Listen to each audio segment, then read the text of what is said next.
मेरा ख्याल है सुबह के लिए पेटीज बनाने चाहिए, क्या ख्याल है? हाँ हाँ जरूर बनाएं, क्योंकि जब तक पेटिस ना हो मुझसे तो सहरी ही नहीं होती। हाँ हाँ ठीक है, तो फिर इसके लिए तुम्हें मेरी मदद करनी होगी। रुके जरा, अभी तो अफ्तारी के बाद सुकून से बैठी हूँ। बस मुझे चाय पी लेने दें, फिर कोई काम करूँगी। हाँ हाँ ठीक है, आप ऐसा करें कुछ देर और आराम कर लें, काम मैं कर लेती हूँ।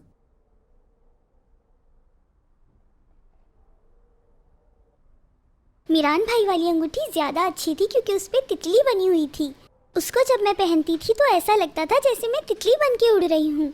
इसको पहनकर तो जरा सी भी खुशी नहीं हो रही मुझे। गुल बेटा, अपनी बहन को अंगूठी वापस करो। ठीक है अम्मी, ये ले आपी, वैसे भी ये अंगूठी मेरी उंगली में नहीं आती।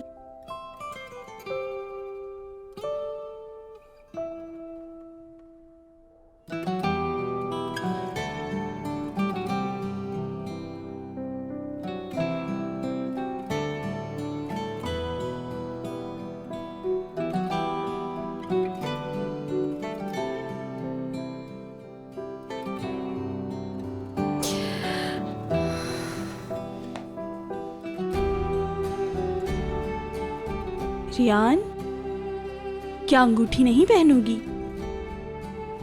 नहीं, अभी तो वैसे भी मेहंदी लगाने का वक्त है, बाद में पहन लूंगी। निकाह के बाद पहनूंगी।